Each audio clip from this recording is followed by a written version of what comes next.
500,000. I would say 3 million. The correct answer is roughly around 228,000, and that's only for the upper echelon of players. According to Yahoo Finance, the average salary for a WNBA player is a little over 120,000. To put this into perspective, the last pick of the 2021 NBA draft, Georgios Kalaitzakis, who has scored a total of 16 points this season, is getting paid more than double than WNBA legend Diana Taurasi, who is a 3-time champion and 10-time All-Star. This is only one reason many women do not pursue professional basketball. However, some never lose their love for the game and want to continue to play into adulthood. But with most basketball courts typically being dominated by men, it can be difficult for them. Serena Green experienced this herself and decided that she wanted to make a difference. 4, 3, 2, 1.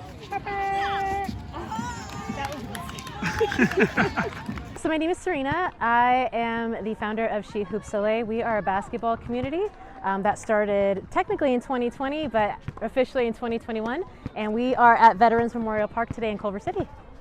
The SheHoopsLA community gathers to play 3 times a week in Culver City and West Hollywood. Serena started this community because she struggled to find a casual basketball league devoted to only women in Los Angeles. I think it just has all started from society and how our history has looked with women. It took a long time for us to be able to vote. It still is taking a long time for us to have respect in certain areas, especially like workplaces and competitive leagues and sports in general. So I think that's basically like where the root has come. We're not respected in certain spaces, and that's because of how we've been, I don't know how to put this, it's how we've been structured in people's minds. SheHoopsLA has been featured on Los Angeles Magazine and Spectrum News in the last few months. The team is also set to hit its first official year in May, and it already has over 500 members. I think having spaces like this, being able to create a space and saying, yes, women are doing this, and it's women owned and it's women built, and women are the ones that are kind of forefronting it, it's going to be able to help change those perceptions. And it's not necessarily anyone's fault as to why that is. I don't like to put the blame like, oh, those guys are mean or they don't know, la la la. It's just how we've been built. It's really hard to change something that you don't necessarily understand, or you don't even know that you have that type of stereotype built into you. Serena and the core team at SheHoopsLA have done a lot in their first year together, but they have much loftier goals for the future.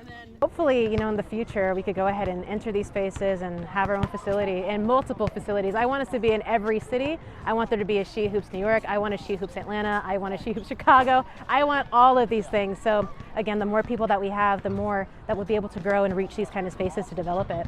The games themselves are typically filled with laughs and good, healthy competition. Serena and the team ultimately want this to be a safe space for women.